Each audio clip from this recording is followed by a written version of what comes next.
वक्त जो हम खबर आपको दिखाने जा रहे हैं वो खबर आपके लिए जोर का झटका साबित हो सकती है, क्योंकि ये खबर आपकी जिंदगी से जुड़ी हुई है। आप घबराइए मत, हम किसी बीमारी से होने वाली मौतों की बात नहीं करने जा रहे हैं या फिर सड़क हादसों में हुई मौतों का आंकड़ा आपके सामने नहीं रखेंगे। हम आपको ये बताएंगे कि कैसे करंट लगने से या फिर बिजली से जुड़े दूसरे हादसे देश के लिए एक बड़ी मुश्किल का सबब बनते जा रहे हैं।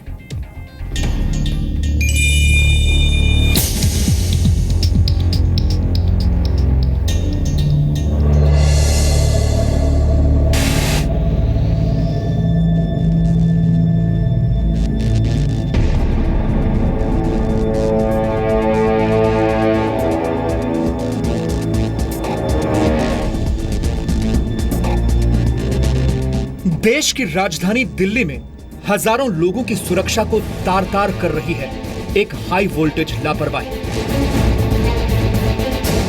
जब रात दिन बरसात होती है तो पूरी रेलिंगों में, पूरे घर में, बाथरूम में सब में करंट आ जाता है। कितनी दफा यहाँ से पब्लिक जा चुकी है, सुनाई कुछ नहीं है। अभी बारिश पड़ेगी तो इस पेड़ के जरिए करंट नीचे उतरेगा जमीन पे, तो पूरे घर के अंदर करंट आ गया। मेरे भाई को पता भी नहीं चला कि उसके पैर कब जल गए। ये तस्वीरें देखकर आपके मन में भी गुस्से का करंट दौड़ने लगेगा। आप भी सोचेंगे कि घरों को रोशन करने वाली बिजली क्या लोगों की जिंदगी में अंधेरा भी कर सकती है। मैं घर में बैठी थी, थोड़ी देर में मेरे को खबर आई कि प्रकाश को चोट लग गया। यही बोले, आज जाके वहाँ देखा तो मेरा बच्चा खत्म हो चुका था। वहाँ पे कारखाना खुला था और वहाँ पे पहले से उन लोग चोरी की बिजली चला रहे थे। जहाँ पर उनकी डेथ हुई है, जहाँ पर मेरे भाई की, तो वहाँ पर 3 मशीन ऑलरेडी रखी हुई थी और 3 मशीन भी हाई पावर के थे, वो चोरी से जल रहे थे। दिल्ली के नंदनगरी इलाके में रहने वाले लोगों के लिए बिजली की ये तारें किसी आतंकवाद से कम नहीं है। कुछ दिनों पहले इसी इलाके में हाई टेंशन वायर की चपेट में आकर एक युवक की जान गई। इसी दौरान एक के बाद एक कई घरों में धमाके भी हुए, जिसके निशान अब तक मौजूद हैं। जो ब्लास्ट हुआ है इलेक्ट्रिक शॉक लगने के बाद, आप यहाँ पर देखेंगे उसका इम्पैक्ट कितना ख़राब था।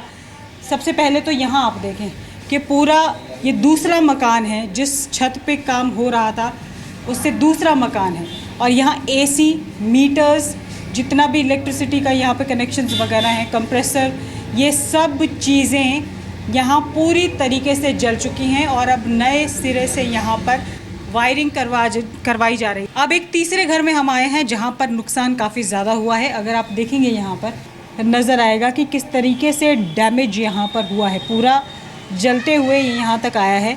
और फिर ये जो ट्यूबलाइट आप देख सकते हैं इस तरफ, इसमें भी ब्लास्ट हुआ है और ये पूरी ट्यूबलाइट गिर कर नीचे आई है और यहाँ जो घर का बेटा था उस बेटे के बाजू पे लगी है।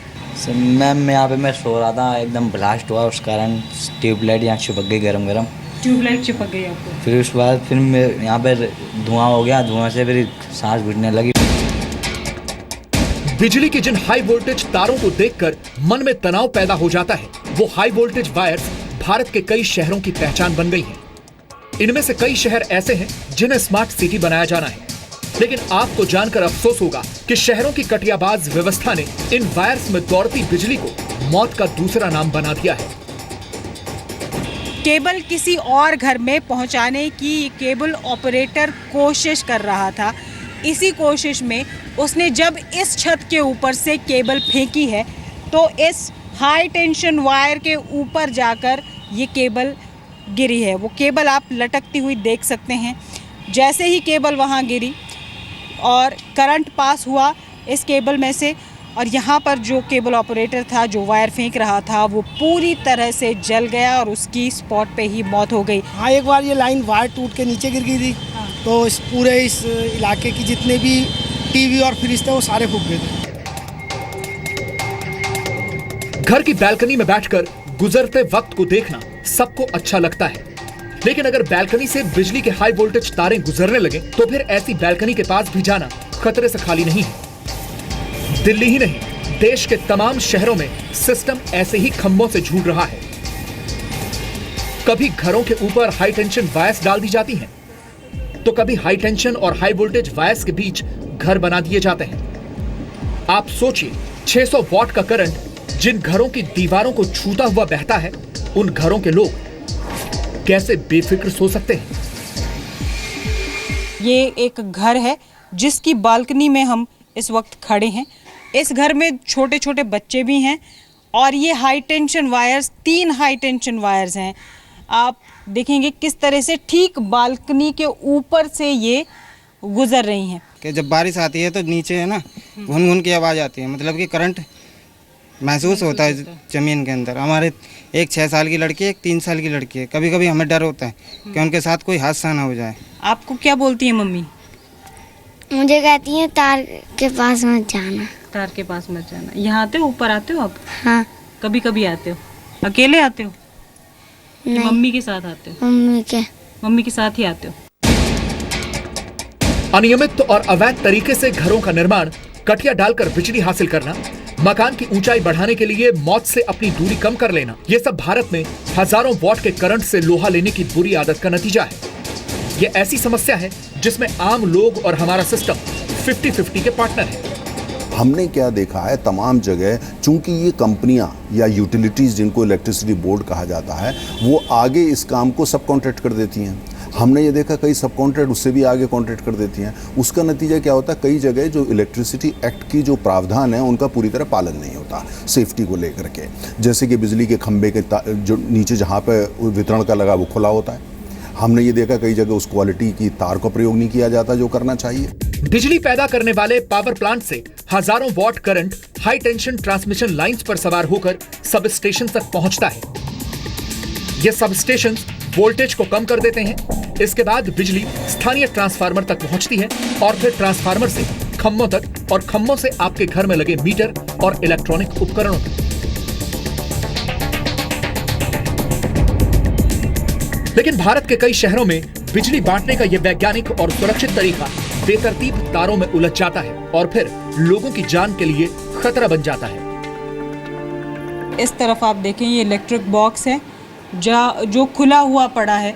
जिस मकान से ये लगता है वहाँ मकान मालिक का ये कहना है कि इनकी जो रेलिंग है घर की, उसमें बरसात के दौरान करंट दौड़ता है। इसमें से तो नहीं होती, पर ज़्यादा जब रात दिन बरसात होती है तो पूरी रेलिंगों में, पूरे घर में, बाथरूम में सब में करंट आ जाता है। नलकों में भी आ जाता है। अच्छा। टोटियों में भी। ठीक है। तो इससे परेशानी तो है। अब बरसात होगी तो लाजमी होनी परेशानी तो।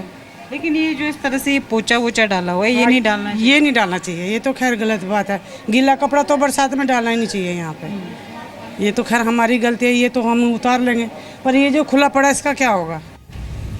नियम कहते हैं कि लो और मीडियम वोल्टेज के तार बिछाने के लिए इमारत के सबसे ऊंचे पॉइंट से इलेक्ट्रिक केबल की ऊंचाई कम से कम 2.5 मीटर होनी चाहिए और अगर ये लाइन इमारत के सामने से गुजर रही है तो दूरी 1.2 मीटर होनी चाहिए। 11 से लेकर 33,000 वोल्ट वाली लाइनों की इमारत से दूरी और ऊंचाई कम से कम 3.7 मीटर होनी चाहिए। लाइन में जितना ज्यादा करंट है उसकी इमारत से दूरी उतनी ज्यादा होनी चाहिए। वहीं अगर ये हाई वोल्टेज वायर्स गलियों से गुजर रही हैं तो इनकी ग्राउंड से भी एक निश्चित दूरी होनी चाहिए। लो और मीडियम वोल्टेज की तार अगर किसी गली को क्रॉस कर रही हैं तो ये ऊंचाई कम से कम 5.8 मीटर होनी चाहिए। वहीं हाई वोल्टेज तार की जमीन से दूरी 6.1 मीटर होनी चाहिए। लेकिन भारत में ज्यादातर खंभों पर लटकी ये तारें गले का हार बनने को तैयार रहती हैं। आप कोटिंग उसमें कर देंगे, इसलिए कर देंगे कि भैया कोटिंग का एक वो भी कानून के हिसाब से करनी, वो उसकी थिकनेस होती है। लेकिन उसके बावजूद भी अगर उसको कोई तोड़ना चाहता है, उसको चाकू से काटना चाहता है या उसको झूले की तरह प्रयोग करता है तो वो कमज़ोर हो जाएगी और टूट जाएगी।